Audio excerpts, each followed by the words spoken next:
Bismillah. Assalamualaikum warahmatullahi wabarakatuh. Alhamdulillah, wassalatu wassalamu ala rasulillah wa ala alihi wa sahbihi wa man walah wa ba'du. Teman-teman sekalian, alhamdulillah kembali kita diberikan kesempatan oleh Allah Subhanahu wa taala untuk beraktivitas di hari ini. Semoga insyaallah hari ini aktivitas kita mendapat bimbingan dari Allah Subhanahu wa taala dan mudah-mudahan lebih baik daripada hari-hari sebelumnya. Ini penting saya ingatkan dalam setiap kesempatan supaya kita bisa mengoreksi dulu yang telah kita kerjakan, kemudian membangun visi baru pada hari-hari yang akan kita lalui. Demikian diajarkan dalam Al-Quran. Dan ini yang mempraktikkan sekarang menjadi luas. Bahkan banyak non-muslim yang mengambil manfaat dari ayat-ayat ini, kemudian dijadikan sebagai peta-peta kehidupan. Itu ayatnya sering kita hafalkan, bahkan dibaca dalam setiap kesempatan sholat. Namun tidak sedikit kemudian yang menurunkan itu menjadi detil bimbingan kurikulum dalam aktivitas hidup. Allah pernah menyampaikan di surah Al-Insyirah itu, فَإِذَا فَرَغْتَ فَانْصَبْ وَإِلَى رَبِّكَ فَرَغَ فَإِذَا فَرَغْتَ فَانْصَبْ. Jika engkau telah menuntaskan aktivitas di hari itu, maka kemudian siapkan untuk yang besok. Kalau Nabi biasanya malam-malam tuh beliau evaluasi dulu. Istighfar, mengevaluasi kekurangan diri di rumah tangga, apa yang kurang, bergaul dengan tetangga apa yang harus diperbaiki, bergaul dengan banyak orang apa yang harus dilengkapi. Dari situ kemudian beliau istighfar sampai 100 kali, 70-100 kali. Padahal sifat beliau itu maksum, dijaga dari salah. Hanya apa yang dikerjakan Nabi, kata Allah, sesungguhnya itu bukan sekedar untuk pribadinya beliau, tapi lebih banyak ditunjukkan kepada umatnya. Kalau Nabi kan dijaga dari berbuat salah, kalau kita tidak ada penjagaan. Karena itu diajarkan oleh Nabi setiap akan istirahat di malam hari, coba banyak mengoreksi diri. Manfaatnya tidur juga akan lebih enak. Ketika orang banyak merenung di kesempatan malam, sebelum tidur dia istighfar, koreksi diri, itu cenderung hatinya lebih tenang. Karena itu ketika dibawa tidur, tidurnya lebih rileks, lebih santai, lebih enak. Beda ketika orang masih mengumpulkan persoalan dalam benaknya dan belum melahirkan ketenangan dalam jiwanya. Beda antara solusi dengan tenang itu lain. Ya, tenang itu belum tentu mendatangkan solusi seketika. Tapi ketika ketenangan itu tiba, walaupun solusi belum datang, tapi jiwanya semakin nyaman. Karena itu di dalam Al-Quran sering diajarkan amalan-amalan yang diantara manfaatnya membuat jiwa kita tenang. Ya, contoh, Allah menyebutkan orang yang sering berzikir itu hatinya tenang. Quran surah 13 ayat ke-28. Ala bizikrillahi tatma'innul qulub. Kata Allah, ala, yakinkan pada jiwamu, aku informasikan dengan kuat, bizikrillahi, dengan banyak berzikir kepada Allah. Ba'nya di sini musahabah, membangun kedekatan. Jadi kalau orang mencoba dekat dengan Tuhan, ingin mendekat kepada Allah, dia banyak berzikir, tatma'innul qulub, maka dampak zikir itu akan berpengaruh kepada ketenangan jiwa. Nah, bagaimana cara berzikir? Diberikan detilnya. Baca Quran itu zikir. Makanya Al-Quran disebut dengan zikir. Quran surah ke-15 Al-Hijr ayat ke-9. Inna nahnu nazzalna dzikra. Kami telah turunkan Al-Quran sebagai zikir. Jadi kalau teman-teman sedang baca Al-Quran, itu ada ketenangan. Zikir di situ. Makanya silahkan kalau Anda tidak percaya, silahkan ketika Anda sedang gelisah, pekerjaankah di kantor, di rumah tangga ada masalah, alih-alih Anda kemudian adu argumentasi atau hanya menuliskan persoalan di media sosial, bikin status yang tidak kunjung tuntas, kenapa kemudian tidak Anda alihkan dengan berwudu, membuka mushaf, baca Quran? Ini jaminan. Demi Allah saya katakan, ketika Anda praktekkan, kata Allah saya berikan ketenangan. Ambil wudu, buka mushaf, baca. Walaupun solusi belum tiba, hati cenderung tenang. Bahkan ada orang-orang yang jangankan baca, dia mendengar Al-Quran saja, itu ada kekuatan dalam jiwanya. Itu ada di Quran surah ke-8 ayat kedua. Innamal mu'minuna alladzina idza dzukirallahu wajilat qulubuhum wa idza tuliyat alaihim ayatuhu zadatuhum imana wa ala rabbihim yatawakkalun. Orang beriman itu kalau dia disebutkan nama Allah, ada getaran dalam jiwanya. Dan kalau dibacakan ayat-ayat Allah, bertambah keimanannya dan semakin dekat hubungannya dengan Tuhan. Tawakalnya kuat. Dikata Allah, kalau Anda nggak sempat baca misalnya, atau kesulitan membaca, buka murotal. Teman-teman di jalan sambil Anda ke pekerjaan, ya, Anda ingin tenang, alih-alih mendengar atau membaca yang tidak jelas, buka murotal. Dengarkan. Minimal itu akan membawa ketenangan pada jiwa, kata Quran. Ada bacaan Quran, ada sholat. Sholat itu disebut zikir. Quran surah ke-20 ayat ke-14. Ya innani anallahu la ilaha illa ana fa'budni wa aqimis sholata li dzikri. Kata Allah, saya Allah, tidak ada Tuhan selain saya. Sembah saya. Cara menyembah saya, tunaikan sholat sebagai zikir. Karena itu banyak dulu orang-orang yang ketika sedang gelisah, ada masalah, dia memilih untuk berwudu. Ada yang datang ke masjid, ada yang sholat di rumahnya, minta solusi, minimal ketenangan tiba. Doa, bagian dari zikir. Ya, Quran surah ke-7 ayat ke-205. Wadhkur rabbaka fi nafsika tadarruan wa khifatan wa dunal jahri minal qaul. Silahkan kau berdoa sebagai zikir. Karena itu orang berdoa cenderung tenang. Nah ini disatukan saat kita akan tidur. Silakan Bapak Ibu cek. Bukankah saat akan tidur berdoa? Ya kan? Bukankah saat akan tidur diajarkan baca ayat-ayat? Ya, kalau yang mula-mula diajarkan 3 kul itu, Al-Ikhlas, Al-Falaq, An-Nas, Qul huwallahu ahad, Qul a'udzu birabbil falaq, Qul a'udzu birabbin nas. Tambah ayat kursi supaya tidak diganggu oleh setan saat tidur. Ya, ingat, kita tidur, setan datang dalam tidur. Ya, datang dalam tidur. Makanya kalau ada mimpi buruk, Nabi mengatakan dia diganggu oleh setan. Ya, untuk itu kita meminta pencegahan kepada Allah yang tak mengantuk. Ingat, setan tak tidur, Allah tak ngantuk. Maka kita meminta bacakan ayat kursi. Ya, lempar dia dengan ayat kursi. Allahu la ilaha illa huwal la ta'khudhu sinatun wa la naum. Ya, lempar dengan ayat kursi. Tidak cukup dengan ayatnya, dengan kursinya sekalian ya. Ya, bacakan itu. Kemudian ada yang sholat kan? Sholat dulu sebelum tidur kan? Ya, Nabi mengajarkan witir atau 2 rakaat sebelum kita tidur. Supaya apa? Supaya tenang. Jadi gini, saya ingin ajarkan, mohon maaf, berbagi bukan mengajarkan. Saya ingin berbagi begini. Agama itu ketika memerintahkan kepada kita, bukan ingin memberi beban. Di cara berfikirnya ingin memberikan solusi. Di ketika Allah minta kita sholat, sebetulnya ingin memberikan ketenangan. Minta kita berdoa supaya kita nyaman. Allah nggak butuh dengan sholat kita. Semuka langit dan bumi tidak bersujud kepada Allah, tidak akan menurunkan status Allah sebagai Tuhan. Cuma kita yang butuh. Makanya ketika dipanggil hayya 'alas shalah, Anda bertanya, kenapa sholat? Kata Allah lewat suara azan, hayya 'alal falah. Yang aku berikan lewat sholat bukan beban, tapi kebahagiaan untukmu. Bukankah engkau selalu minta, ya Allah bahagiakan rumah tanggaku, ya Allah sukseskan pekerjaanku. Aku yang punya, datang kamu sujud, minta aku berikan. Karena itu di pertemuan terakhir kemarin kita memohon kepada Allah saat duduk di antara 2 sujud, minta banyak permohonan. Rabbil filli warhamni wajburni warfa'ni warzuqni, dan seterusnya. Minta kasih sayang, minta perlindungan, minta rizki, minta rahmat, minta kesehatan, dan seterusnya. Karena Allah yang punya. Pertanyaannya, kenapa banyak orang meminta dalam sholat, kemudian belum ada yang terkabul, atau 1 dari sekian banyak belum dicapai? Boleh jadi ada yang belum maksimal dalam sholatnya, atau ada dari bacaan dan gerakan sholat itu yang belum dipahami dengan baik, sehingga maknanya tidak teresap ke dalam jiwa. Karena itu kita teruskan sebentar manfaat dari apa yang kita pelajari lewat sholat. Kita masuk ke pertemuan sekarang, sujud bagian kedua.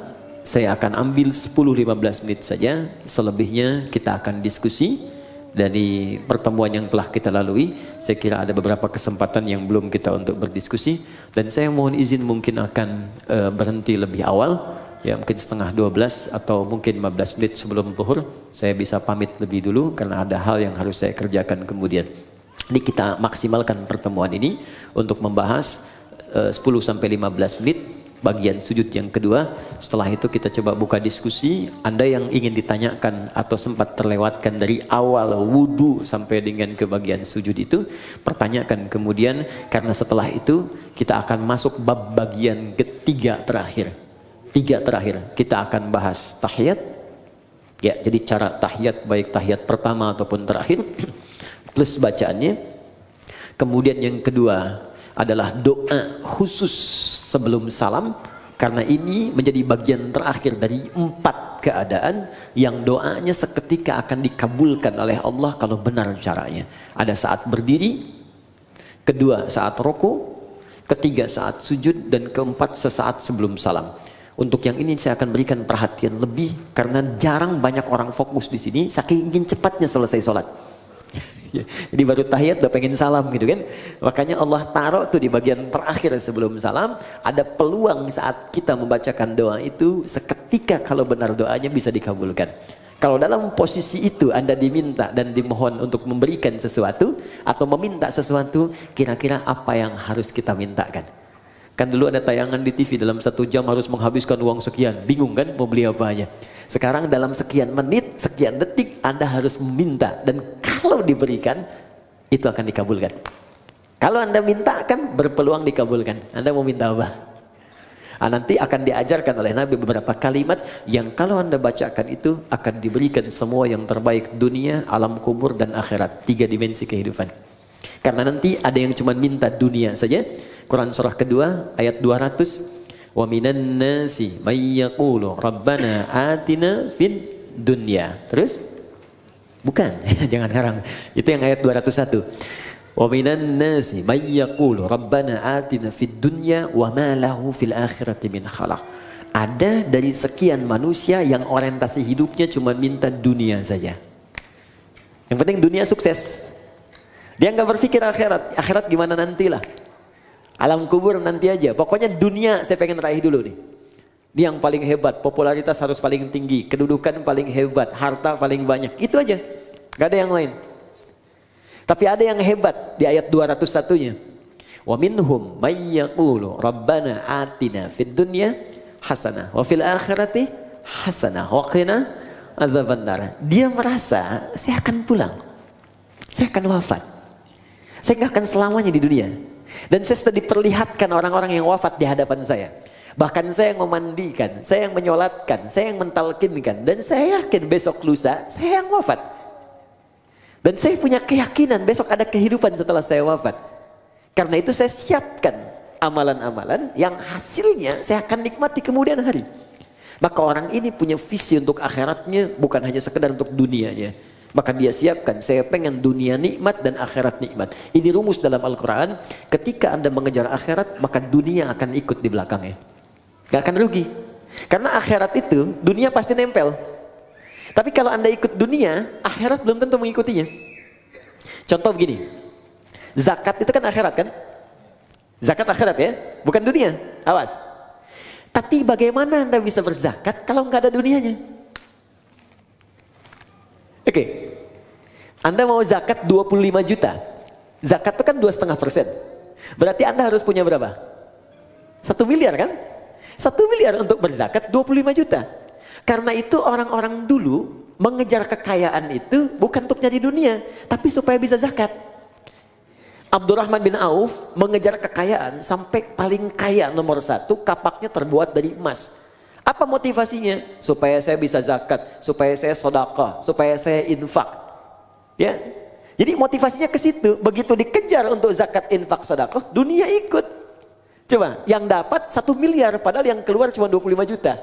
975 jutanya silahkan nikmati dunia Anda. Tuh. Jadi orang yang mengejar akhirat, dunianya pasti ikut. Tapi orang kalau ngejar dunia saja, akhirat belum tentu. Anda kesini mau taklim, dunia ikut kan? Makanan di luar banyak tuh. Dunia tuh, kue banyak. Saya kalau taklim tuh taklim, tukang somai, tukang ini, tukang ini, dunia ikut semua. Tapi kalau sengaja beli somai, belum tentu dapat taklim. Sederhana ya. Woi, sekarang plus templar lagi. Oke, jadi visi mengejar akhirat itu tidak harus kemudian meninggalkan dunia, karena otomatis Ibnu Qayyim al-Jauziyah beliau berkata, perlakukan dunia seperti bayangan. Bayangan. Kalau dikejar itu, gak akan pernah ketangkap. Ayo bikin perlombaan musyawarah ngejar bayangan, tangkap gitu. Silakan akan ketemu. Tendangan tanpa bayangan, bayangan aja nggak bisa diikutin. Ya? Baik, silakan. Maka kata Ibnu Qayyim al-Jauziyah, cara menangkap bayangan jangan dikejar. Berbalutlah Anda, berjalanlah, maka dia akan mengikuti. Maka dunia seperti bayangan yang ketika Anda tinggalkan bergalit, dia akan mengikuti Anda dalam kehidupan. Jelas sampai sini? Baik, ayatnya nanti bisa kita kumpulkan teman-teman. Sekarang saya sempurnakan dulu, setelah itu kita bisa berdiskusi pada hal-hal yang mungkin ini kita dialogkan insyaallah. Oke. Sujud yang pertama, kita diminta oleh Allah kemudian untuk merendahkan diri kita, menyempurnakan penghambaan kita kepada Allah Subhanahu wa taala. Tidak ada penyembahan yang sempurna, ketaatan yang paling dalam, penghambaan yang paling luar biasa tajam kecuali saat manusia bisa menundukkan kepalanya menyentuh ke dalam lantai yang ia pijak. Jadi ketika seseorang sudah mulai bersujud, itu pertanda dia sudah merendahkan diri yang paling dalam. Dulu orang-orang di zaman dulu ada Persia, ada Romawi, bahkan ditiru kemudian oleh kerajaan-kerajaan di Nusantara di masa-masa lalu sebelum datang Islam. Untuk kemudian menghormati rajanya, dia ada yang bersujud, ada yang ruku seperti ini sudah kita bahas, ada yang sujud kemudian dia menempelkan bahkan kepala di lantainya untuk menandakan kepatuhan kepada rajanya. Apa yang didapatkan dari raja-raja dunia ini? Maaf, tidak seluruhnya diberikan. Tidak semua kebutuhan diberikan. Belum tentu dia sehat diberikan obat. Belum tentu keperluannya diberikan. Belum tentu dia gelisah ditenangkan. Tapi kemudian Allah berfirman, datang padaku, sujud kepadaku. Ketika engkau sujud, aku berikan apapun yang kau butuhkan dalam kehidupan. Bahkan turun Quran surah ke-48 ayat 29 yang pernah kita bacakan di pertemuan lalu. Muhammadur Rasulullah walladzina ma'ahu asyidda'u 'alal kuffar ruhama'u bainahum tarahum ruk'an sujada yabtaghuna fadlan minallahi wa ridwana. Umat Muhammad SAW itu tegas pada segala hal yang menyimpang, tapi juga penyayang terhadap sesamanya. Anda akan lihat mereka sering ruku dan sujud. Saat posisi sujud itulah dia kemudian bermohon kepada Allah semua kemuliaan yang mampu dia dapatkan. Itu tantangan. Jadi begitu Anda merendahkan di hadapan Allah, maka Allah berikan apa yang kamu butuhkan, aku akan berikan. Maka keluarlah hadis Nabi SAW. Perhatikan baik-baik kalimat Nabinya yang disampaikan dari Ibnu Abbas. An Ibnu Abbas radhiyallahu taala anhuma. Hadis riwayat Ibnu Abbas, semoga Allah meridai kepada beliau dan kepada kedua orang tuanya. Anin Nabi sallallahu alaihi wasallam, beliau menerima riwayat ini dari Nabi sallallahu alaihi wasallam. Perhatikan kalimatnya, aktsirud du'a. Jika Anda dalam posisi sujud, maka perbanyak permintaan. Doa. Minta, minta, minta, minta, minta. Ada seorang datang kepada Nabi, ya Rasulullah, tolong doakan saya masuk surga. Tolong doakan saya masuk surga. Apa jawab Nabi? Fa'inuni bikasratis sujud. Maka bantu saya dalam doa itu dengan engkau beramal memperbanyak sujud. Bahkan untuk surga pun sujud. Untuk dunia mau minta, silakan. Karena itulah di kesimpulan terakhir, orang yang sujudnya benar, ketika dia sujud menghambakan dirinya, dia katakan subhana rabbiyal a'la. Maha suci Allah yang paling tinggi di antara semua yang pernah dapati dalam kehidupan. Wa bihamdi, aku memujinya. Subhanakallahumma bihamdika Allahumma ighfirli. Aku minta ampun ya Allah kalau selama ini aku salah dalam penghormatan, salah dalam penghambaan. Ampuni saya ya Allah. Maka bangkit dia, didudukkan oleh Allah. Kata Allah, silahkan mau minta apa, aku berikan apapun yang kamu butuhkan. Maka Nabi ajarkanlah duduk di antara dua sujud untuk meminta kepada Allah beberapa permintaan yang kita butuhkan. Rabbi firli, warhamni, wajburni, warfa'ni, warzukni. Dari sekian yang kita bahas di pertemuan yang lalu, ada 7-8 permintaan. Silahkan minta. Makanya minta dengan hati, jangan cuma di lisan. Ketika Anda mengatakan Rabbi firli, ingat punya dosa apa. Awas, jangan hambar. Kalau cuma hambar, cuma di lisan. Kalau cuma minta di lisan, itu sudah banyak yang mengerjakan. Ada orang Arab Baduy dulu begitu. Dan dikoreksi oleh Al-Quran. Buka Quran surah ke-49, ayat ke-14. Oke, Quran surah ke-49, Al-Hujurat. Ya. Ayat ke-14. Ya. Jadi ada orang yang sering berucap di lisannya, tapi tidak diikuti dengan hatinya. Jadi nggak ada kekhusyuan, nggak ada kenikmatan dalam jiwanya, nggak meresap permintaannya. Qalatil a'rabu amanna. Ada orang Arab Badui berkata kami beriman.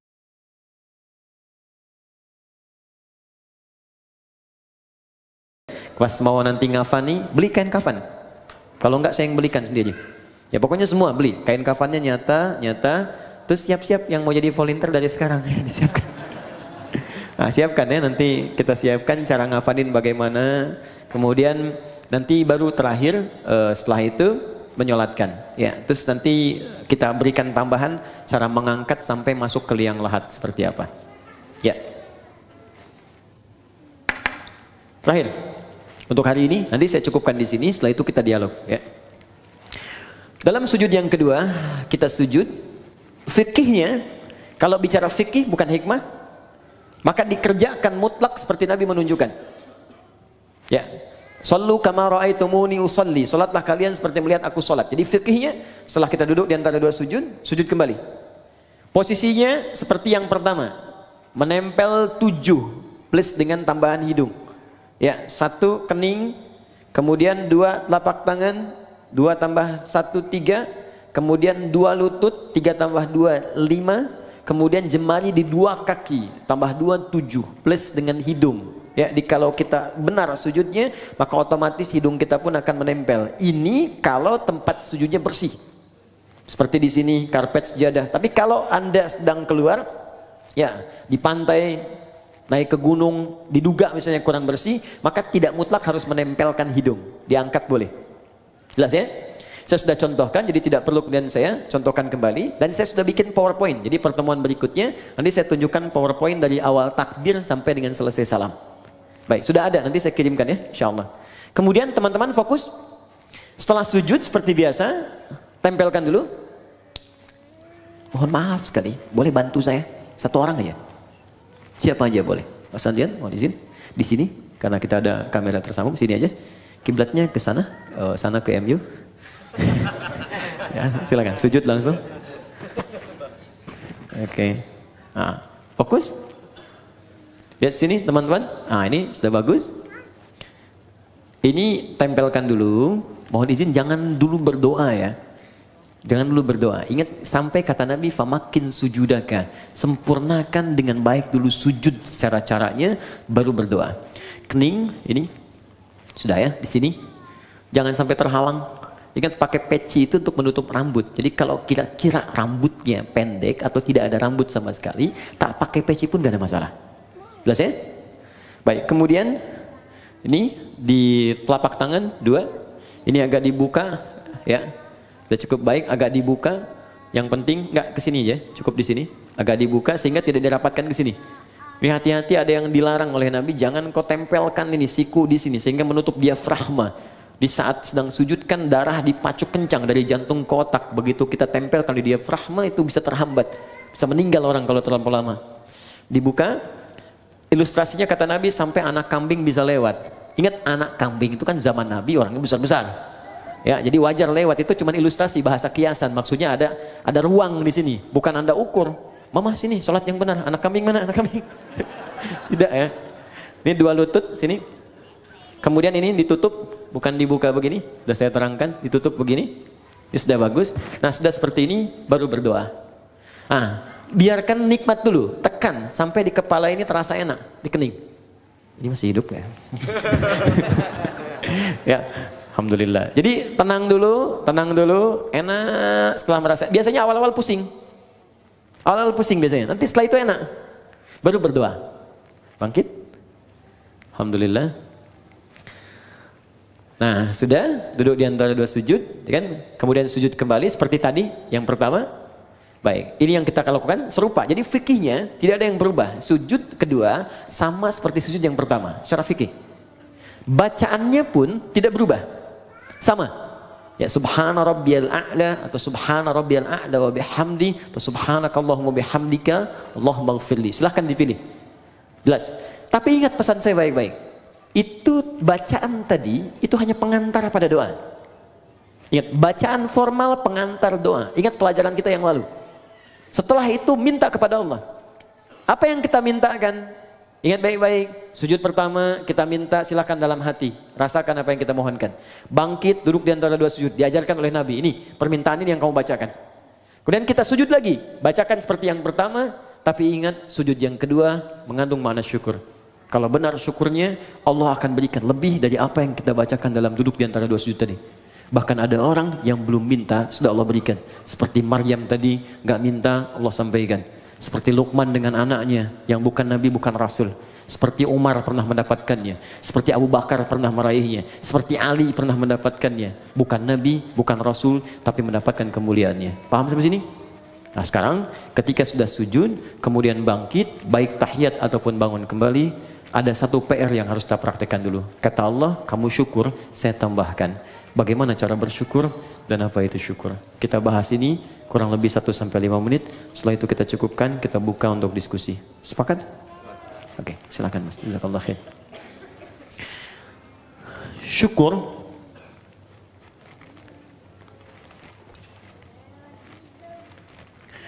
artinya usaha untuk mengungkapkan, upaya untuk mengungkapkan rasa terima kasih, dan kebahagiaan. Upaya untuk mengungkapkan rasa terima kasih dan kebahagiaan atas nikmat yang diperoleh, upaya untuk mengungkapkan rasa terima kasih atau kebahagiaan atas nikmat yang diperoleh. Perhatikan bagian ini rahasianya. Perhatikan bagian ini. Dengan cara menggunakan nikmat itu sesuai dengan ketentuan yang Allah tetapkan. Dengan cara menggunakan nikmat itu sesuai dengan ketentuan yang telah Allah tetapkan. Awas, bagian terakhir ini sangat penting. Ini yang paling penting. Contoh. Ya, masih ingat teman-teman? Dalam duduk di antara dua sujud apa yang kita ucapkan pertama kali? Rabbil firli. Ya Allah, ampuni aku. Orang yang sudah diampuni oleh Allah, maka cirinya organ tubuhnya akan dijaga oleh Allah dari perbuatan maksiat. Lalu kita bersyukur. Sujud, ya Allah terima kasih. Engkau ampuni dosaku. Maka ketika Anda bangkit lagi, utamanya selesai sholat kita, maka buktikan nikmat yang telah Allah berikan kepada kita itu dengan berusaha menjaga tubuh kita untuk digunakan pada hal yang telah Allah tetapkan. Contoh, kata Allah, mata itu hanya boleh melihat yang ini, yang baik-baik, yang tak baik palingkan. Turun Quran surah ke-24 ayat 30 untuk laki-laki, 31 untuk perempuan. Qul lil mu'minina yaghuddu min absarihim. Katakan pada pria-pria yang punya iman. Masih ingat tadi di awal? Iman bersanding dengan salat.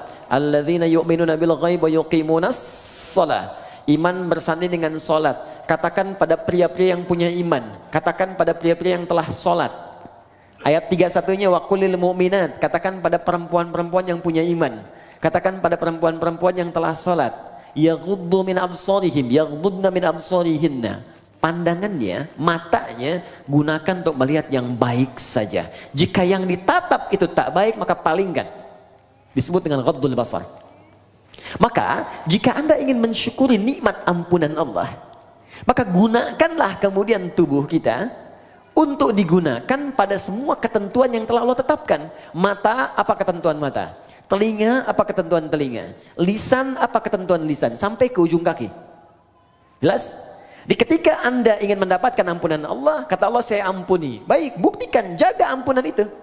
Di bukan Allah sudah bersihkan, Anda pakai maksiat lagi. Habis sholat, bicarain orang lagi. Yang dibicarakan kadang-kadang imamnya juga. Sialan tuh imam. Harusnya makmum dia benar. Baca kepanjangan. Maghrib baca Yasin. Bisa. Baru salam gitu kan. Tayyib. Banyaknya di tarawih kan. Waladhdallin amin. Yasin. Malam pertama lagi. Allahu Akbar. Saya pernah tuh, itu baru hari pertama saya jadi santri, begitu masuk pesantren di Garut, imamnya pas angkatan terakhir di kelas paling akhir, kelas 6.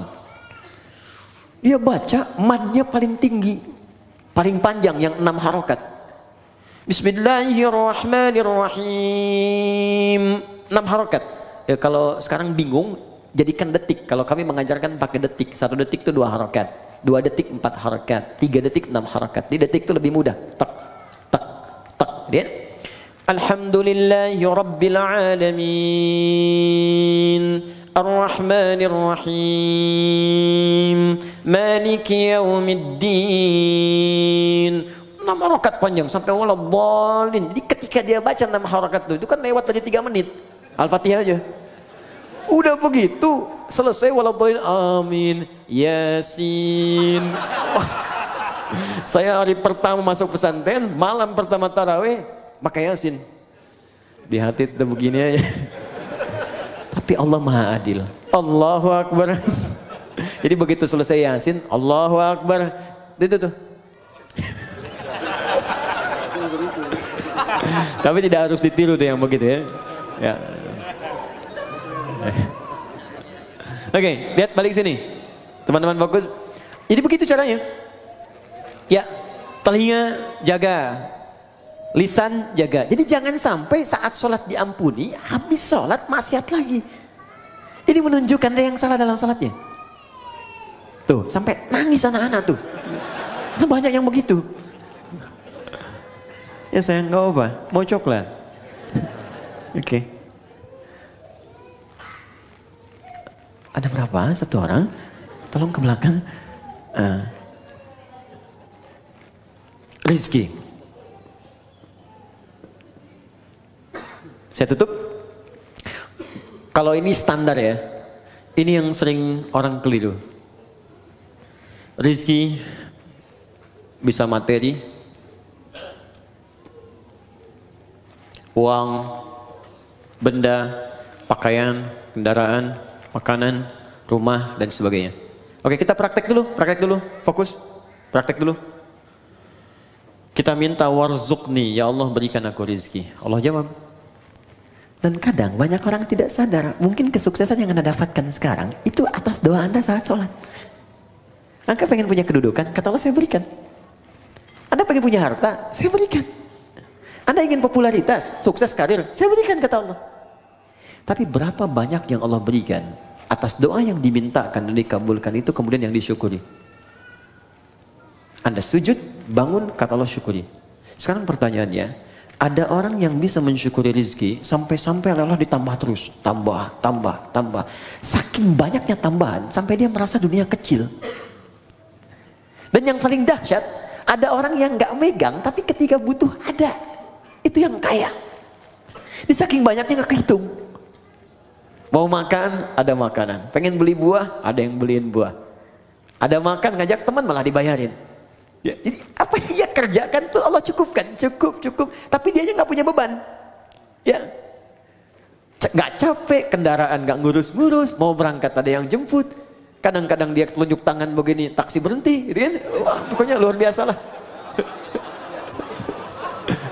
Betul, pas bayar dibayarin. Nah, bagaimana cara mendapatkan rumus-rumus mudah, dimudahkan oleh Allah? Kata Allah syukuri.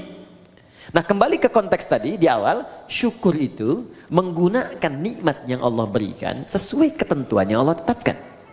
Contoh, maaf, saya tidak bermaksud untuk menyampaikan hal-hal yang kurang berkenaan, tapi ini untuk introspeksi kita. Allah katakan, cari pakaian untuk menutupi aurat. Anda minta, ya Allah warzuqni, berikan saya rezeki. Kata Allah, ini saya kasih. Oke, dari pemberian itu Anda berikan pakaian. Kata Allah, bentuk syukur dari pakaian itu engkau gunakan untuk menutupi aurat. 1. Berapa banyak kemudian dari hamba yang Allah berikan rezeki itu justru membeli pakaian yang membuka auratnya. Orang tuanya tertutup tapi anaknya terbuka.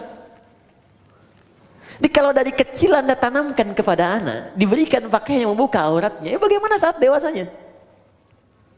Itu baru pakaian. Yang kedua, silakan lihat. Kata Allah, gunakan pakaian itu untuk engkau gunakan menampil dengan sempurna saat ibadah. Menghadap kepadaku dengan pakaian yang indah. Turun Quran surah ke-7 ayat 31. Ya bani Adam khudhu zinatakum 'inda kulli masjid. Hei anak cucu Adam, jika ada panggilan dari masjid maka kenakan pakaian terbaikmu. Saya mau tanya, panggilan apa yang muncul dari masjid? Salat. Allahu akbar, Allahu akbar. Makanya orang khusyuk itu di pertemuan yang lalu masih ingat? Ketika dia akan menghadap Allah, dia kenakan pakaian terbaiknya. Allah yang panggil. Antum ini dapat undangan Sabtu Ahad yang ngundang manusia, tampilan luar biasa. Ada yang pesan dulu, jasnya dibikin dulu, sepatunya juga bikin dulu, mereknya ditampilkan dulu, hanya untuk penuhi undangan manusia yang belum tentu memenuhi kebutuhan kita, yang belum tentu memberikan solusi pada persoalan kita. Diundang makan cuma sekali, nambah nggak bisa. Ya. Solusi belum tentu hilang. Untuk menghadapi manusia saja, tampilan kita luar biasa. Kata Allah, kenapa ketika aku undang tampilan kau biasa-biasa saja? Kan kurang adil, Bu, Pak, teman-teman. Yang paling unik yang dipakai di olahraga, itu pula yang dipakai dalam sholatnya. Ada yang dipakai kemudian rekreasi, itu pula yang dipakai dalam sholatnya. Apakah salah? Tidak, sah menurut hukum. Tapi untuk bentuk syukur yang sempurna, itu belum paripurna. Jelas sampai sini? Baik. Saya kasih rumus begini. Ini rahasia. Tapi saya coba dan hasilnya luar biasa. Baik, fokus baik-baik ya. Jadi begini. Kalau kita dapat rezeki, sekali lagi ini rahasia. Kalau kita dapat rezeki berupa materi, rumus cepatnya pakai dulu untuk ibadah. Pakai untuk ibadah dulu. Sehingga pertama hisab kita akan ringan di hadapan Allah. Ya. Saya biasanya kadang Allah titipkan kasih pakaian lewat si fulan yang kirim kain, kirim pakaian. Tak pernah saya terima pertama kali kecuali saya coba pakai ibadah dulu. Even itu orang cuma pakai kasih kaos. Pakai sholat sunnah, pakai baca Quran, pakai sholat dulu. Maka apa yang terjadi? Karena semua benda yang akan kita kenakan itu akan bersaksi di hadapan Allah di hari kemudian. Ya, termasuk anggota tubuh. Al-yauma nakhtimu ala afwahihim wa tukallimuna aydihim wa tashhadu arjuluhum. Jadi mulut dikunci, tangan kaki bersaksi, termasuk benda-benda yang kita puja kita kenakan. Di surah Az-Zalzalah, idza zulzilatil ardu wa akhrajal ardu wa qala al-insanu yauma idzin tuhadditsu akhbaraha. Pada saat kiamat itu terjadi, akan ada hisab dan semua benda yang kita pijak, yang kita kenakan akan bersaksi di hadapan Allah. Bayangkan, teman-teman, ketika baju itu tiba-tiba berkata kepada Allah, ya Allah, saya bersaksi, saya pernah dikenakan oleh si fulan ini untuk sholat kepadamu. Ya Allah, saya bersaksi dikenakan oleh si fulan ini, ya Allah, bangun tahajud mengenakan aku. Allahu Akbar. Ya fulan, ketika aku berikan kepadamu nikmat berupa pakaian, apa yang kamu kerjakan? Ya Allah, saya bersaksi, pertama kali saya gunakan untuk memenuhi panggilanmu ke masjid. Maka sepatu itu berkata, benar ya Allah, Anda gunakan. Buka pintu, rumah Anda, masuk ke ruangan kamar Anda, buka kemudian lemari pakaian Anda, coba lihat setiap helai pakaian Anda, berapa banyak yang sudah digunakan untuk ibadah. Jangan-jangan ada di antara pakaian itu yang hanya dipakai untuk digunakan maksiat saja selama hidup. Maka saran saya, cepat tutupi dengan ibadah sebelum dia bersaksi di hadapan Allah dan memberatkan timbangan Anda pada keburukan. Anda sudah minta motor, sepeda aja belum bisa membawa Anda ke masjid. Ya Allah, aku pengen motor. Kamu ini gimana? Minta motor, beban kamu akan berat. Sepeda aja belum mampu mengantarkan kau ke masjid. Itu si fulan, sepeda dia nggak punya, motor nggak pernah mimpi, mobil nggak pernah berharap. Kakinya bisa dipakai mengantarkan dia ke masjid. Jarak dia ke masjid 2 kilo.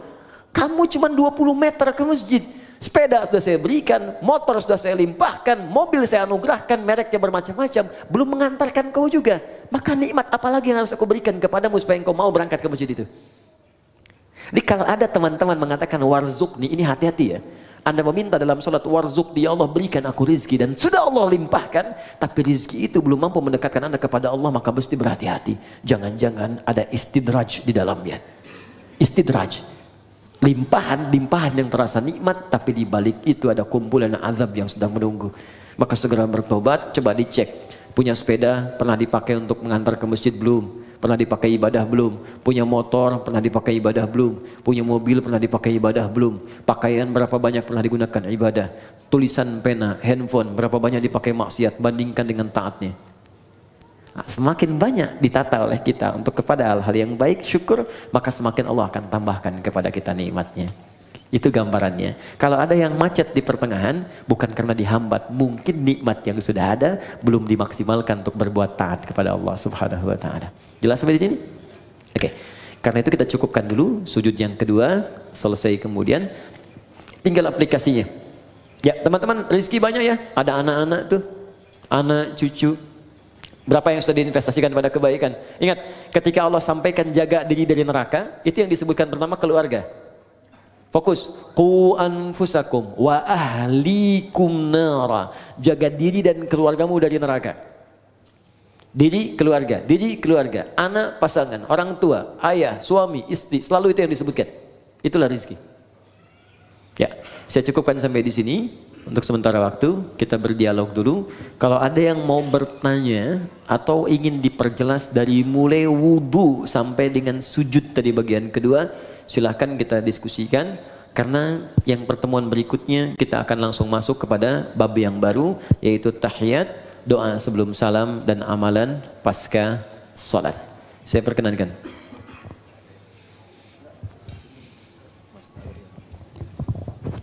Ya, bismillahirrahmanirrahim, jazakallah khair, Ustadz Adi Hidayat.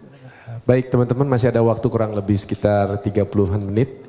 Kita gunakan semaksimal mungkin untuk tanya jawab. Mungkin yang pertama saya persilakan kepada saudara yang di sini. Ya, yang di sini dulu ya, sebentar ya. Nanti kalau ada yang sekiranya punya permasalahan pribadi, kurang nyaman untuk angkat tangan, boleh untuk lampirkan dalam secari kertas, nanti dibacakan. Silakan Ustaz. Assalamualaikum.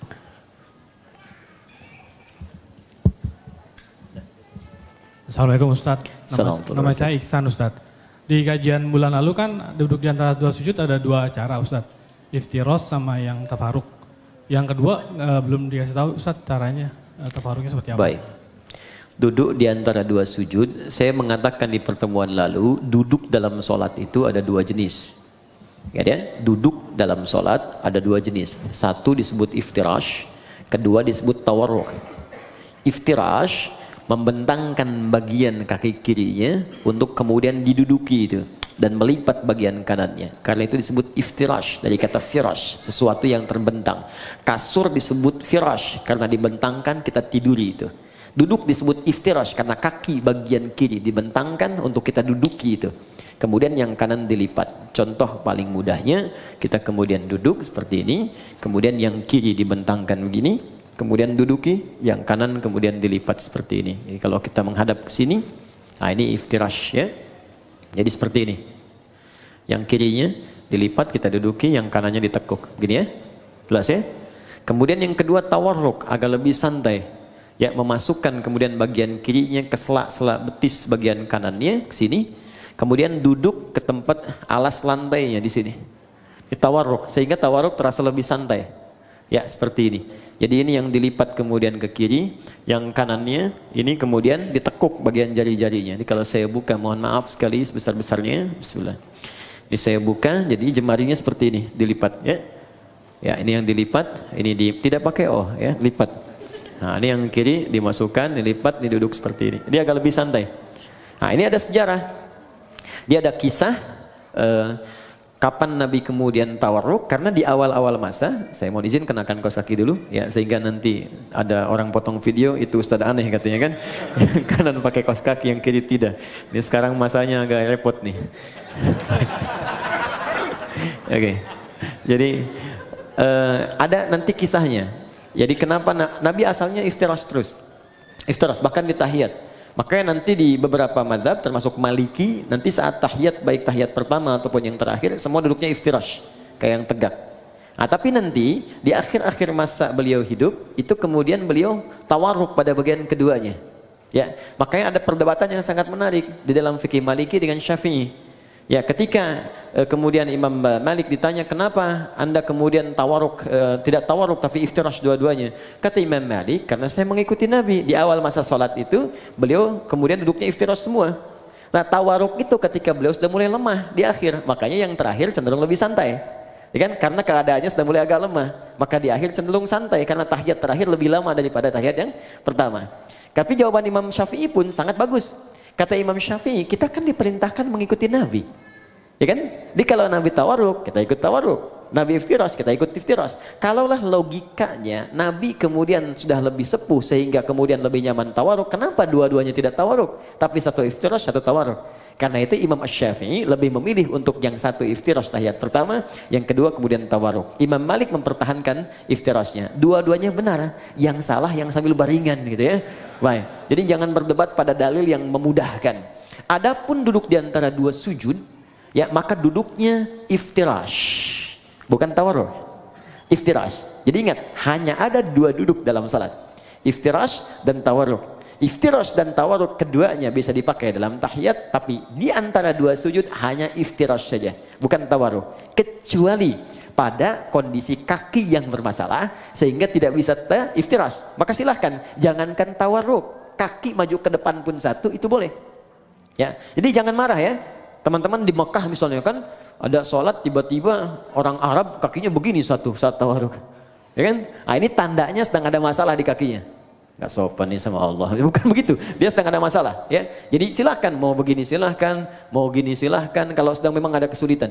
Ya, kaidah fikihnya apa? Ad-daruratu tubihul mahdzurat. Dalam kondisi yang darurat maka yang terlarang menjadi dibolehkan untuk sementara. Ingat ya, larangan yang dibolehkan itu sifatnya bukan permanen, tapi sementara. Ingat, contoh, ini sering saya sampaikan. Anda pergi ke hutan, kemudian di hutan sulit menemukan makanan halal, yang ada cuma babi. Kalau tak makan itu, maka bisa melemahkan fisik, bisa wafat. Maka dalam kondisi itu boleh makan daging babi. Ya, dapatkan, sembelih, ambil, masak, makan. Tapi tidak untuk dinikmati. Hanya untuk menutup lapar. Enak juga ya? Tidak, ya. Jadi hilangkan lapar sambil mencari yang halal. Begitu yang halal ditemukan maka ini haram kembali mutlak. Jelas ya? Oke, ada yang lain? Bismillah. Baik, bismillahirrahmanirrahim. Ya, ini ada yang sepertinya mengirimkan secari kertas. Kalau lihat dari tulisannya karena jelek nih pasti laki-laki nih ya. Assalamualaikum warahmatullahi wabarakatuh. Waalaikumsalam warahmatullahi. Bagaimana hukumnya ketika suami saat bermasalah dengan istri sudah talak 1 langsung talak 3. Lalu suami dan istri menyesal dan ingin rujuk. Baik. Satu langsung talak 3. Iya. Ada lagi yang saking marahnya nggak talak 1 lagi, saya talak 3 sekalian gitu kan. Baik. Nah, jadi teman-teman, saya mau katakan begini, kita harus belajar dulu fikih munakahat, fikih rumah tangga. Di dalam bahasan munakahat rumah tangga itu ada bagian talak. Talak itu asalnya bukan untuk memisahkan, tapi solusi terakhir untuk menyatukan kembali. Asalnya bukan untuk memisahkan, tapi solusi terakhir untuk menyatukan kembali. Bagian paling akhir. Quran surah kedua Al-Baqarah ayat 229. Sampai nanti panjang sekali, ya. Sampai 230, 231, sampai ke 233-nya diselang lagi masuk 234 rumah tangga lagi. Jadi pertama, talak ketika dikeluarkan itu ada urutan. Urutan pertama, jika punya persoalan jangan sampai keluar kalimat talak dulu. Kembali dulu ke Quran surah keempat An-Nisa ayat 34 sampai 35. Fokus. Ar-rijalu qawwamuna 'alan nisa, paling kiri sebelah atas. Ar-rijalu qawwamuna 'alan nisa bima faddalallahu ba'dahum 'ala ba'din wa bima anfaqu min amwalihim fas-salihatu qanitatun hafizatun lil ghaibi bima hafizallah wallati takhafuna nushuzahunna. Perhatikan. Laki-laki pemimpin di rumah tangganya bagi istrinya. Hati-hati karena Allah berikan bekal kepadanya untuk memimpin. Di antaranya bekal mencari nafkah, bekal melindungi, bekal menyayangi, ada di situ. Jangan tertukar. Sedangkan istri yang solihah, kata Allah cirinya 2, yang paling pokok. 1, menaati Allah dengan menaati suaminya ketika dia meminta pada yang baik. 2, menjaga nama baik keluarga terlebih suami, khususnya ketika tidak sedang bersamanya. Maka jika terjadi hal, awas hati-hati, yang bisa berpotensi memecah belah kehidupan rumah tangga, menyebabkan perselisihan, maka saya berikan urutan-urutan kepada Allah. 1, fa'idhuhunna, komunikasikan dengan baik. Di situ diartikan nasihati. Sebetulnya wa'adha itu bukan sekedar memberikan nasihat, tapi cara komunikasi yang baik. Karena nasihat pun kalau disampaikan dengan cara komunikasi yang tidak baik, jadi keterimanya akan beda. Kamu ini akan nggak bisa mengerti. Itu kan sebenarnya mudah sekali. Ya, memang gampang disampaikan, cuma nyakitin gitu. Ya, jadi kalaupun Anda ingin memberikan nasihat, kata Allah, saling menasihati, maka lakukan dengan komunikasi yang baik, yang bagus di situ. Ya, kalau nggak ketemu, wahjuruhunna fil madaji'. Coba saling merenung dulu. Pisahkan dulu tempat tidurnya. Merenungkan dulu. Kenapa saya menikah dulu? Apa visi yang dibawa saat akan menikah dulu? Apa harapan-harapan yang dibangun? Kenapa Allah saya pertemukan dengan si fulan? Kenapa dengan si fulan? Renungkan sampai di situ. Belum ketemu juga, maka cari orang ketiga yang bisa menjembatani, terutama keluarga. Makanya saya sering katakan pada yang belum menikah, kalau cari wali, cari orang yang paling dekat hubungannya, yang paling mengerti kita. Makanya kenapa harus ayah? Karena nanti dari 3 tanggung jawab ayah, itu 2 diberikan pada suami yang telah akad selesai, yang 1 tetap jadi tanggung jawab orang tua, khususnya ayah. Yang 2 itu apa? 1, pemberian nafkah. Begitu saya terima nikahnya, ya, si fulana binti fulan, sekian, dibawa air tunai, itu kewajiban memberi nafkah pindah kepada suaminya. Kedua, pemberian kasih sayang dan perhatian, perawatan. Ya, perawatan, yang merawat, kemudian menyayangi. Makanya nanti ada ayat-ayat, jangan sakiti pasanganmu, bapaknya tak pernah melukainya, ibunya tak pernah membentaknya, ayahnya tak pernah memukulnya. Masa kamu yang dipercaya bukan pada laki-laki lain kemudian harus menyakitinya? Turun Quran surah keempat ayat 19. Bahkan kalimat iman dilekatkan di situ. Kalau kamu ada persoalan, jangan cepat marah, kata Allah. Boleh jadi di balik masalah itu saya kirimkan hikmah yang besar supaya kamu belajar lebih baik. Kemudian yang ketiga, untuk memberikan perhatian. Perhatian. Nah, ini yang ketiga orang tua masih punya. Makanya nanti ketika ada persoalan di rumah tangga, itu yang jadi wali terlibat memperhatikan. Dan boleh jadikan untuk konsultasi, tanya. Aku ada persoalan, begini masalahnya. Boleh tanya. Ya, karena itu bahasa Qur'annya, perhatikan. Fa in khiftum shiqaqa bainihima fab'athu hakaman min ahli wa hakaman min ahliya. Jika Anda khawatir rumah tangga sulit dipertahankan, kemudian berat persoalannya, nggak bisa diselesaikan sendiri, maka cari orang bijak di antara keluarga untuk menengahi. Bicara. Ngobrol. Kalau nggak ketemu juga, maka jalan yang paling tinggi terakhirnya adalah talak itu keluar. Ya. Tapi talak yang paling menarik, wal mutallaqatu yatarabbasna bi anfusihinna thalathata quru. Kata Allah, perempuan-perempuan yang ditalak itu, juga laki-laki yang menalaknya, setelah talak dikeluarkan itu hendaklah dia menunggu 3 kali masa suci. Ketika saat suci dia ditalak, tunggu 3 kali. Tunggu itu bukan nunggu pisah. Banyak orang salah paham di sini. Bukan nungguin pisah. Kapan 3 kali suci datang? Kapan datang? Bukan. Tapi itu bagian terakhir, ini di 3 kali ini masih ada nggak rasa cinta? Ada perhatian, apalagi lihat anak. Ada nggak untuk mengoreksi diri? Jangan-jangan kesalahannya bukan pada pasangan, pada pribadinya. Ada nggak kemampuan untuk melihat itu? Dilihat. Makanya yang pertama ini disebut raj'i. Raj'i itu ruju'. Ruju' itu kembali. Talak ini dijadikan solusi oleh Allah untuk mengembalikan. Mungkin dalam 3 kali masa suci ini masih berpikir untuk bisa kembali. Ini jangan diputuskan selesai, bukan begitu. Makanya 3 kali nih, 1 kali suci tunggu, 2 kali suci merenung lagi. Mungkin mau tapi ada syarat. Istri menuliskan syaratnya kepada suami. Kalau mau kembali begini. Suami juga begini. Dudukan, ngobrol dengan keluarga. Kalau ketemu, kadang-kadang di pertengahan ada yang sudah kangen lagi, ada yang ingat lagi. Tiba-tiba malamnya sama-sama lagi. Padahal belum 3 kali suci, sekali suci udah bareng-bareng lagi. Maka itu nggak perlu akad lagi, sudah otomatis nyambung lagi. Jadi sekali, 2 kali, kalau 3 kali kemudian tidak keluar itu, ya tidak keluar iswahnya, tidak ada nyambungnya, maka jatuhlah talak 1 di situ. Jelas? Kemudian pengen dikoreksi, pengen balik lagi. Ya, kemudian nyatu lagi, akad kembali, menyatu di situ. Kalau tidak diakadkan kembali, maka si perempuan berhak menikah dengan orang lain. Jelas ya? Nah kalau kemudian menyatu lagi, ada masalah lagi, talak yang kedua baru jatuh. Jadi nggak ujuk-ujuk 3. 1 selesai, nyambung lagi. Talak lagi, masuk yang kedua. Itu pun masih ada koreksi, sampai 3 kali lagi. Panjang sekali. Nah kalau kemudian pada yang kedua ini sadar, nyambung lagi. Ternyata ada masalah lagi, sampai yang ketiga puncaknya. 3 kali masalah sudah melewati 6 kali suci. Masa nggak selesai-selesai? Maka Allah kasih pelajaran. Kalau keluar yang ketiga ini, pada yang kedua nih. Pada yang kedua, kalau kamu sampai keluar talak yang ketiga lagi, kamu nggak bisa langsung nyatu kembali, kecuali dua-duanya harus menikah dulu dengan yang lain dulu sebelum menyambung kembali, supaya tidak terjadi talak lagi yang ketiga. Tapi kalau memang nggak bisa disatukan, dan memang ada hikmah, mungkin sampai di sini rumah tangganya, mungkin sampai di sini kelengkapannya, sudah, maka di situ kemudian berlaku talak yang ketiga. Jadi nggak ujuk-ujuk kemudian langsung 3, tidak. Ada tahapan di situ. Yang paling menarik begini. Boleh jadi perpisahan itu hanya muqaddimah untuk mengantarkan pada penyatuan kembali. Saya punya guru falak yang sangat terkenal di Indonesia. Namanya Kiai Haji Yujan Esa. Yujan Esa.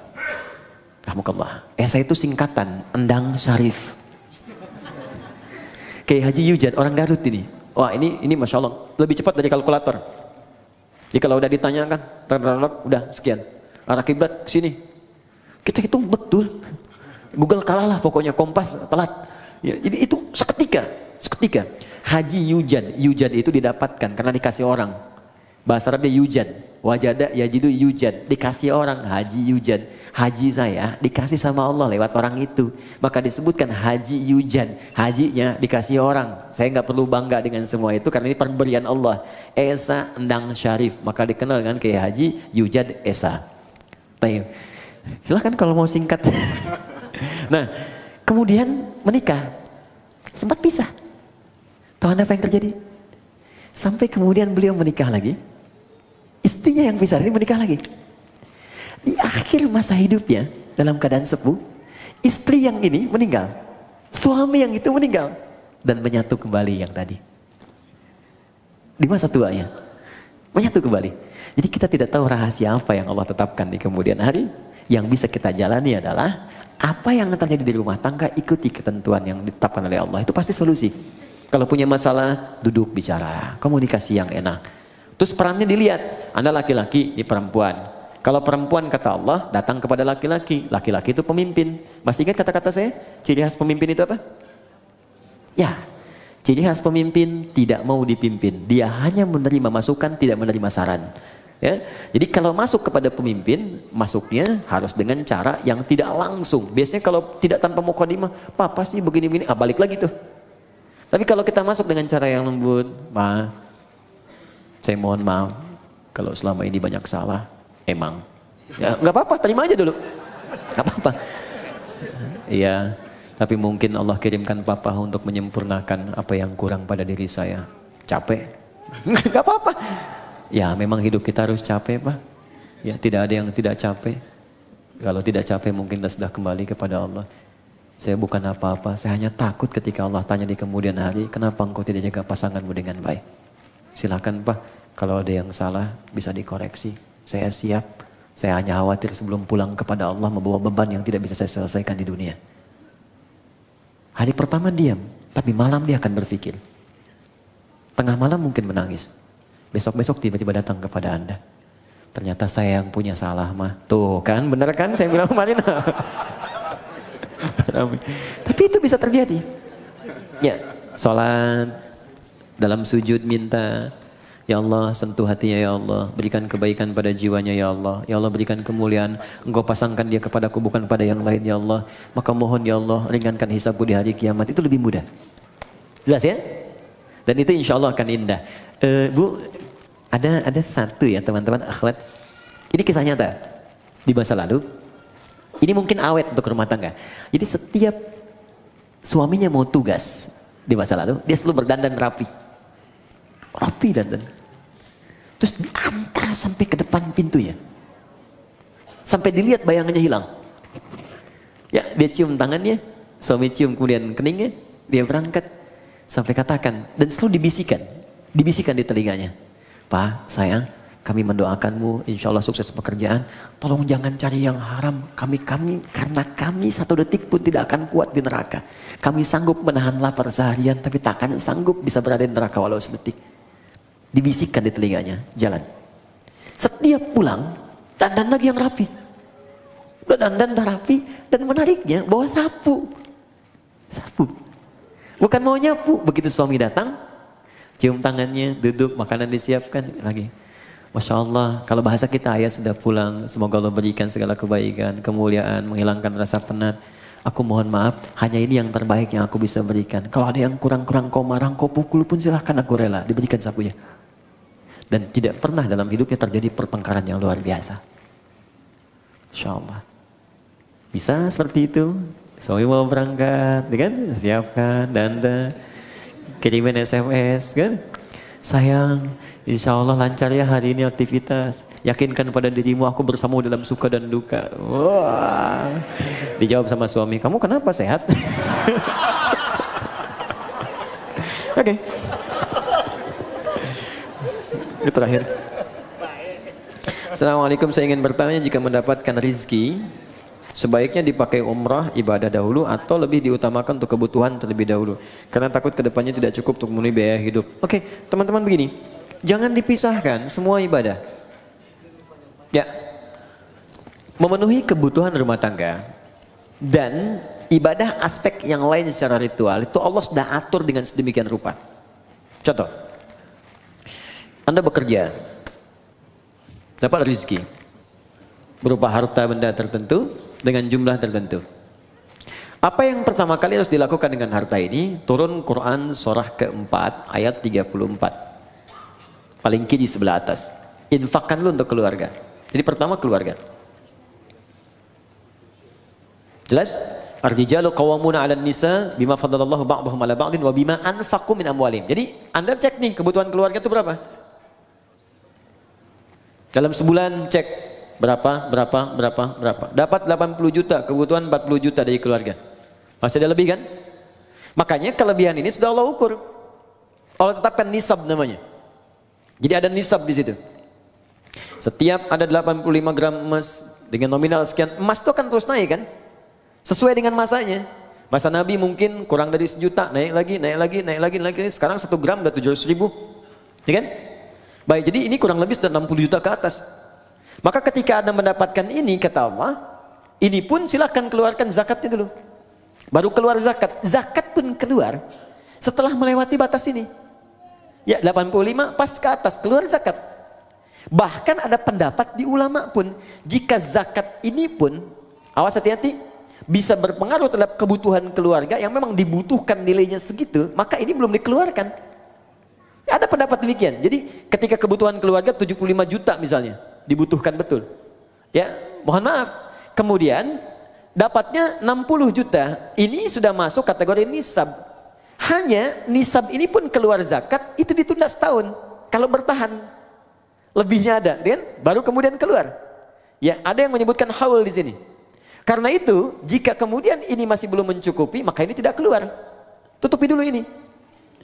Di Anda bayangkan, zakat saja yang sifatnya wajib keluar ketika nisab muncul, itu bisa ditunda atau tidak keluar ketika kebutuhan keluarga belum tersalurkan. Kalau sifatnya betul-betul mendesak. Tapi kalau sifatnya asumsi, nih kebutuhan kita misalnya 60 juta nih dalam sebulan, saya dapat 75 juta, ya, atau saya dapat 60 juta pas. Tapi masih asumsi, belum jelas ini, maka rumus cepatnya keluarkan zakat lebih baik. Karena rumusnya ketika Anda keluarkan, Allah berikan 10 kali lipat. 10 kali lipat dari yang dikeluarkan. 10 kali lipat ini jangan dihitung dari uangnya, dari nilainya. Boleh jadi dijaga yang nilai 60 juta ini supaya dia berkurang. Sakit tidak ada. Kebutuhan ini tiba-tiba dibelikan oleh orang lain. Ini yang menjadi gratis. Anak-anak dapat beasiswa. Akhirnya yang 60 juta tinggal 30 juta. Anda masih nyimpan 25 juta. Jelas sampai sini? Oke, nah sekarang kita kembalikan ke umrah. Ustaz, saya dapat rezeki nih. Saya pilih mana, umrah atau saya penuhi kebutuhan keluarga dulu? Kalau memang ada kebutuhan keluarga yang sangat mendesak yang harus dipenuhi, maka ini yang didahulukan. Ini kemudian diakhirkan. Caranya, simpankan untuk tabungan, nabung tapi niatkan betul. Tuliskan tabungannya, cadangannya umrah, jangan diganggu untuk apapun. Misal, saya dapat rezeki 55 juta. Kebutuhan keluarga 45 juta. Ini harus saya dahulukan. Masih sisa 55 juta. Maka Anda simpan misalnya 10 juta untuk umrah, 5 juta untuk cadangan ke sini. Jelas? Simpan. Dapat lagi, simpan. Dapat lagi, simpan. Sampai terpenuhi, baru berangkat. Kalau sudah dapat 30 juta ini niatnya untuk umrah, berangkatkan umrah. Ya. Tapi kalau cuma asumsi, takut ada kebutuhan, takut ini, tidak. Dahulukan ibadah. Dahulukan. Untuk haji, kalau sudah ada untuk haji, berangkat haji. Nanti begitu Anda pulang, Allah akan kirimkan rezeki yang baru. Yang bisa memenuhi apa yang Anda butuhkan. Insya Allah. Jelas? Ada lagi? Ada Ustaz, masih. Baik. Saya angkat tangan. Sebentar dulu ya, kasihan Pak ya, yang ibu-ibu nih ya. Wah ini menarik nih. Untuk perempuan ya, pakaian yang terbaik untuk sholat di rumah itu seperti apa Ustadz? Quran apakah surah ke-7? Baik. Harus berpakaian terbaik atau kita boleh pakai pakaian yang sedang kita kenakan, misalnya daster kemudian ditutupin oleh mukena gitu. Ya, bukan kita, mungkin Anda ya. Ini saya nggak pakai. Oh iya, Anda bukan saya. Kok kita? Kena gue ya. Biasa, it's happening sometime. Oke. Quran surah ke-7 ayat 31, lihat di ujung ayatnya ya. Dari ayat 26 sebetulnya, 26, 27, 28, 29 sampai ke 31-nya. Di ayat yang terakhir dilarang untuk israf, berlebihan. Ya, wala tusrifu innallaha la yuhibbul musrifin. Kalau Anda tarik ke 26, 27 terutamanya, kemudian 28, 29 sampai ke ayat tadi yang saya sampaikan berhubungan dengan masjid. Pertama Allah katakan khudzu zinatakum 'inda kulli masjid. Ketika ada panggilan dari masjid, kenakan pakaian terindahmu. Indah. Indah itu ukurannya pasti sudah kita pahami lah. Ya, ada ukuran moral di situ, ukuran etika. Ya, ibu kondangan pakai daster gitu, indah tidak? Gitu kan? Misal ya. Tapi kalau kita tutup dengan yang lain, tutup ya dan nampak indah, nampak rapi, itu nggak apa-apa, nggak jadi masalah. Yang penting ada penutup dengan baik, rapi, tampil baik. Misal tadi tutup mukena kan, tutup mukena, mukenanya rapi, mukena baik, nggak ada masalah. Silakan saja. Sama aja Anda dengan pakai daster, tutup lagi misalnya pakai abaya, pakai macam-macam, berangkat kemudian ke kondangan dan seterusnya. Sepanjang yang bagian dalamnya tertutupi dengan baik. Ya, jadi tutup tampilan luarnya yang rapi, yang bagus. Tapi ada yang sangat menarik. Walibasut taqwa dzalika khair. Dan pakaian ketakwaan itu esensi yang paling bagus. Itu yang terbaik. Apa itu takwa? Takwa itu satu, bebas maksiat. Ya, bebas maksiat, sehingga diartikan meninggalkan semua yang dilarang. Jangan sampai Anda sholat membawa pakaian haram. Hasil menipu, hasil korupsi, hasil riba. Makanya ada hadis yang sangat panjang di hadis Muslim, ketika seorang meminta, memohon kepada Allah dan terdengar oleh Nabi. Ya. Thumma dzakara rajula yutilu safara ash'atha aghbara. Kemudian Nabi mengisahkan seorang lelaki yang menempuh perjalanan panjang. Doa orang yang sedang safar cepat dikabulkan. Yamuddu yadayhi ila sama, mengangkat tangannya ke langit. Fayaqulu, maka dia berkata, Allahumma ya Rabb, ya Rabb. Jadi tiga yang dia kerjakan. Satu safar, kedua mengangkat tangan, yang ketiga memulai dengan al-asmaul husna. Setiap satu itu cepat mengabulkan doa. Di orang safar 2 kali cepat dikabulkan. Orang mengangkat tangan cepat dikabulkan. Menyebut al-asmaul husna cepat dikabulkan. Jadi harusnya 6 kali orang ini lebih cepat dikabulkan dari doa orang biasa. Tapi apa kata Nabi? Anna yustajabu lidzalik. Bagaimana doanya bisa dikabulkan? Mustahil. Ada orang yang ketika berdoa, Allah bukan gak mau ngabulkan. Jadi balik lagi mental kayak gini nih. Nih, ini ada gelas kan? Bejana kan? Oke, kalau ini nggak ada sekatnya, saya mau masukkan apa aja bisa. Tapi kalau disekat begini, apa yang mau masuk?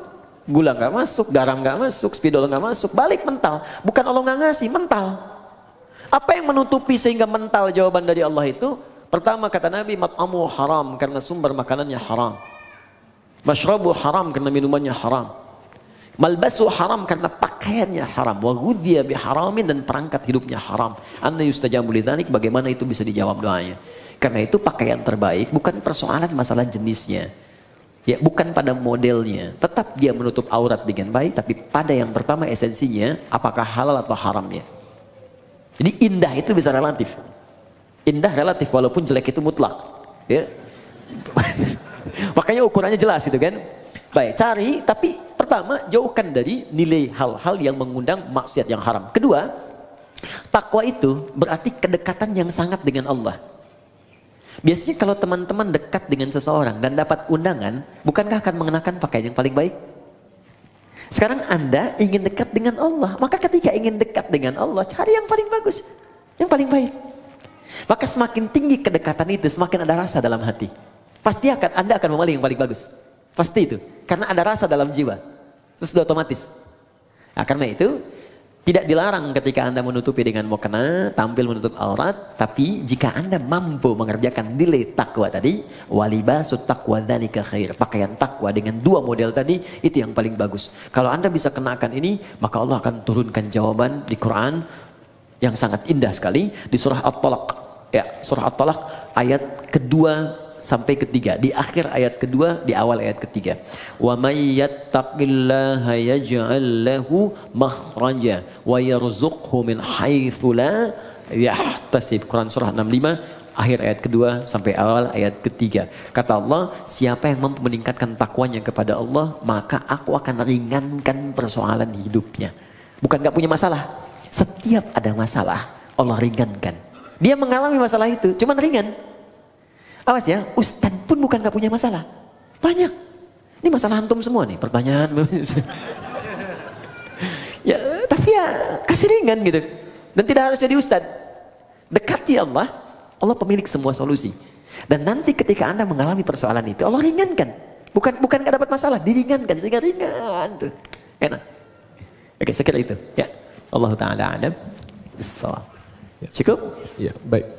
Ya. Oke, yang angkat tangan tadi ya. Ini penutup ya. Ya, Assalamualaikum warahmatullahi wabarakatuh. Assalamualaikum. Nama saya Bob Andinata. Saya ingin bertanya tentang khusyuk. Khusyuk, oke. Ini salah satu yang sulit ya. Saya pribadi kerjakan dalam sholat. Ya. Kebetulan saya profesinya dokter bedah. Jadi banyak masalah-masalah pasien yang saya pikirkan dan itu terbawa dalam sholat, ya. Nah, sehingga dalam sholat sulit sekali sampai mungkin lupa rakaat, gitu. Ya. Nah, seandainya begitu mungkin ada kiat-kiat apa yang Ustadz bisa berikan, bagaimana saya bisa khusyuk dalam sholat. Mungkin tadi ceramah Ustadz juga bahwa kita harus memahami bacaan, memahami, tapi saya sudah mencoba untuk menghafal apa segala, tapi mungkin sulit bagi saya untuk menghafal bacaan-bacaan Al-Quran tersebut. Yang kedua, jika saya lupa ini rakaat, itu bagaimana? Ya, sujud sahwi ya Ustadz ya. Bagaimana tata caranya seandainya kita lupa tentang rakaat tersebut. Dan yang terakhir mengenai pertanyaan yang terakhir tadi mengenai pakaian yang didapat yang haram, ya itu seandainya saya mendapatkan sesuatu yang haram, apa yang harus saya kerjakan? Apakah saya harus buang pakaian tersebut? Apakah saya harus berikan apa gimana? Begitu. Ya. Terima kasih. Waalaikumsalam warahmatullahi wabarakatuh. Baik, pertanyaan dari Dr. Bob tentang persoalan khusyuk dalam sholat.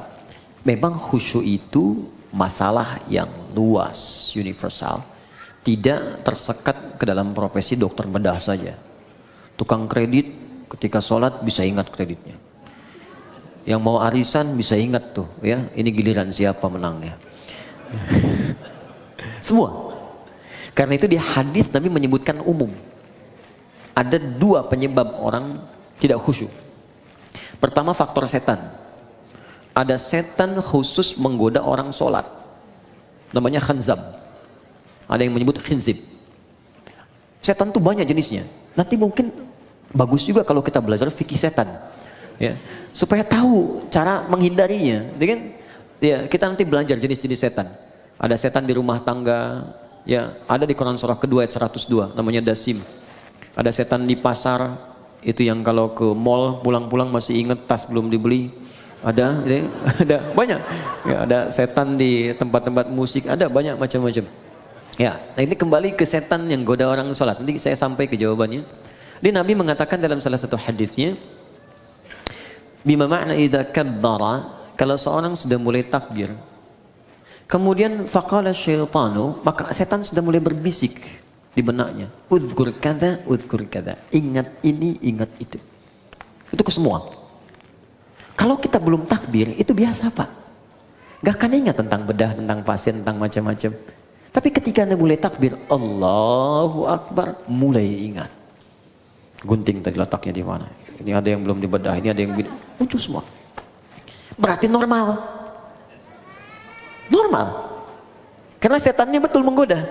Ya, datang tuh. Baik. Hatta la yash'urul musalli kam raka'atan yusalli. Sampai-sampai ada orang salat yang tidak ingat berapa rakaat sedang ia kerjakan itu.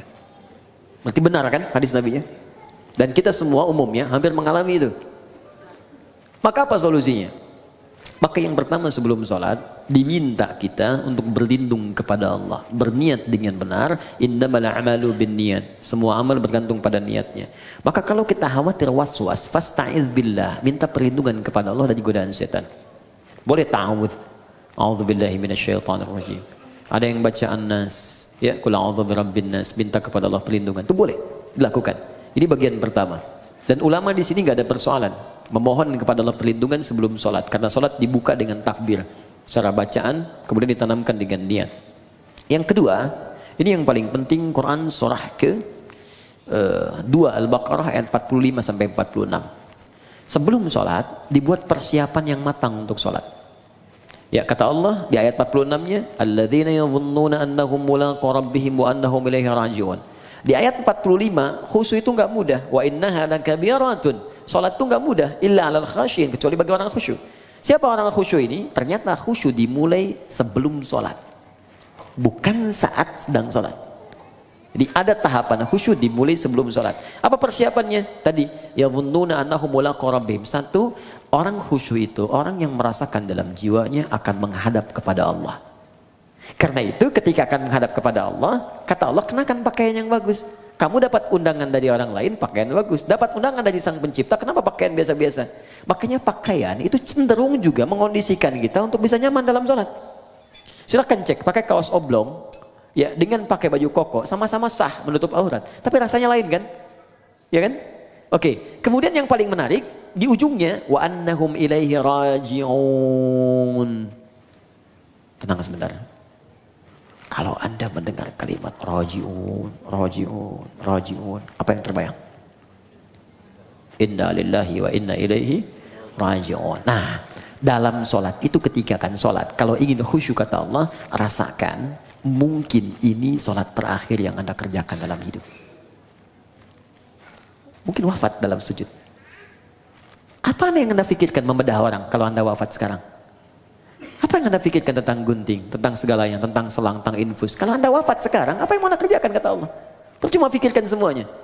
Maka Nabi sering katakan sebelum sholat, sallu sholatan muwadda'. Sholatlah engkau seakan-akan sholat ini jadi perpisahan dalam hidupmu. Ya, sholat, siapkan. Rasakan, mungkin ini sholat terakhir. Makanya panggilannya kan panggilan adzan. Adzan, an-nida, panggilan. Oke, saya ganti namanya. Andi, ada namanya di sini? Tidak ada. Baik, kalau tidak ada, oh ada. Baik, kalau ada saya ganti dulu. Asep ada? Ada. Ah, pasti nggak ada. Suneo, nggak ada kan? Ah, pasti nggak ada. Suneo dipanggil Allah. Apa artinya? Kita dipanggil tiap hari.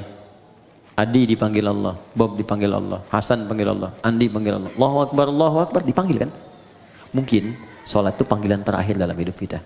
Kalau kita sudah merasa itu panggilan terakhir dalam hidup, boleh jadi di situ kita akan mulai merasakan kenikmatan untuk pasrah kepada Allah. Kalau wafat dalam sujud itu. 2. 3. Ada isyarat di Quran surah ke-29 ayat ke-45. Utslu ma uhiya ilaika minal kitab. Sebelum sholat baca dulu, pahami dulu, rasakan dulu semua makna bacaan dan gerakan dalam sholat. Wa aqimis shalah, baru tunaikan sholat dengan sempurna. Jadi ketika kita merasa akan wafat, kita merasakan baca Allahu Akbar, Allah Maha Besar, pikiran menerjemahkan. Hati meresapi, Allah saya mengatakan kau Maha Besar, tapi dalam hidup saya selalu merasa besar dalam hidup.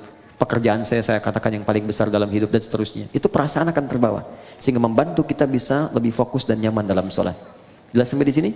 Untuk bagian yang pertama. Karena itu saya sarankan, jangan capek dulu untuk semua dikerjakan. Sepekan ini saya mau belajar takbir dulu, pahami dulu. Sepekan kemudian saya belajar untuk iftitah. Selanjutnya saya belajar Al-Fatihah, sampai sempurna kita. Bahkan ada ulama yang mengatakan, ingat sholat saja sudah bagian dari khusyuk. Wah, ini 5 menit lagi adzan zuhur nih. Sudah ingat tuh, itu bagian dari khusyuk. Oke? Baik. Kemudian yang selanjutnya saya lompat ke bagian terakhir. Yang haram ketika hadir dalam jiwa kita atau kehidupan kita, bagaimana solusinya? Kalau dari pakaian dan sebagainya, ada sebagian yang ekstrem mengatakan buang, ada yang mengatakan bakar. Tapi kalau ada dari manfaat-manfaat bisa digunakan secara sosial, maka jumhur ulama lebih menyarankan arahkan kepada kepentingan sosial. Misal ada harta haram berupa uang misalnya kan didapatkan, kita tahu ini haram. Walaupun misalnya hukum setempat mengatakan boleh, tapi saya katakan ini haram nih secara agama. Maka Anda ingin bebaskan dari itu, maka kemana kan ini? Maka ulama jumhur mengatakan mayoritas berikan untuk kepentingan sosial, bikin jalan, bikin bangunan, bikin macam-macam yang sifatnya tidak konsumtif, ya bukan dimakan. Jadi jangan berikan pada anak yatim, jangan berikan pada fakir miskin, tidak. Untuk yang sosial sifatnya. Jadi kalau yang tadi misalnya mau diberikan pakaian pada dan kepentingan sosial, jual berikan untuk kepentingan sosial atau dipakai pada hal-hal yang sifatnya secara sosial bisa digunakan, silahkan, tidak ada masalah untuk di situ. Saya kira itu yang bisa saya sampaikan, teman-teman. Tinggal 3 menit ke zuhur, izin menyampaikan beberapa hal. Pertama, saya tidak bosan mengatakan ini, tingkatkan ketakwaan kita kepada Allah, jauhi maksiat, belajar dengan baik. Belajar dengan guru-guru yang bisa meningkatkan iman kita, ya ilmu kita, tidak harus cukupkan kepada saya. Kalau ada yang benar dari saya silahkan terima, amalkan, itu petunjuk dari Allah. Kalau ada yang salah, itu mutlak kesalahan saya. Anda tinggalkan, maafkan saya, dan saya tidak sungkan untuk mengoreksi. Sehingga apa yang Anda dapatkan, kita semua bisa belajar dengan baik. Kemudian yang kedua, insya Allah, Anda boleh catat tanggalnya. Tanggal 18 Rabiul Akhir 1441 Hijrah. Bertepatan dengan 15 Desember. Saya ulang ya. 15 Desember. Hari Ahad depan. Ya, depan 2019. Tempatnya di Islamic Center. Di Koja, Jakarta Utara. Kita akan ada momen sangat besar. Ini hanya setahun sekali. Saya undang teman-teman. Dan Alhamdulillah kalau Anda ada waktu. Itu ada acara sehari bersama Al-Quran. Di situ akan hadir ahli Quran, kita undang se-Indonesia. Khususnya peserta-peserta karantina yang pernah ikut menghafal Quran 30 juz 30 hari. Nanti di situ ada orang yang hafal Quran 15 hari, 22 hari, 24 hari. Dan kami akan ajarkan di situ cara menghafal Quran di tempat tanpa batas 30 hari 30 juz. Biasanya karantina kita ajarkan metode yang bisa digunakan di rumah, ya di tempat-tempat khusus lain. Kita akan ajarkan di situ. Insya Allah akan hadir juga para ulama-ulama dari luar, dubes-dubes dari negara tetangga juga, negara sahabat, ada tokoh-tokoh yang lain, ahli Quran akan datang. Kemudian, ini yang menarik, nanti ada wisuda untuk para penghafal Quran, yang mereka pun akan memakaikan mahkota kepada kedua orang tuanya. Ya, dari anak kecil sampai nanti ada ibu yang hafal Quran 78 hari dari Jambi. Itu takut naik pesawat.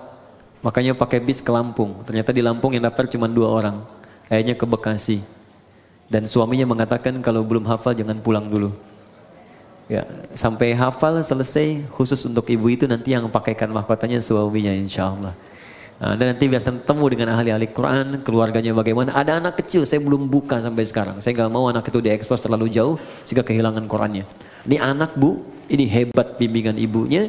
Kita sekarang matangkan di Bekasi, dia ikut kelas dengan saya.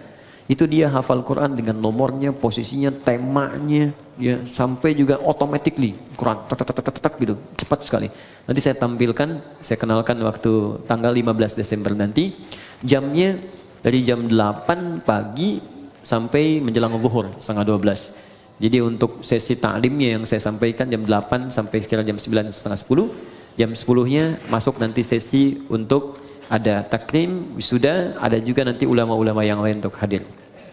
Itu kemudian yang terakhir, saya mesti minta maaf.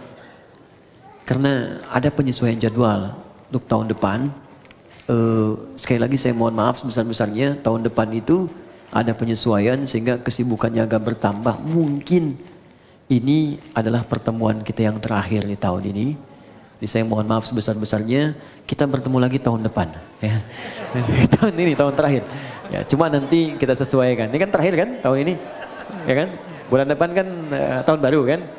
Baik. Jadi nanti insya Allah tahun depan kita dudukan lagi. Mudah-mudahan waktunya kita bisa sesuaikan.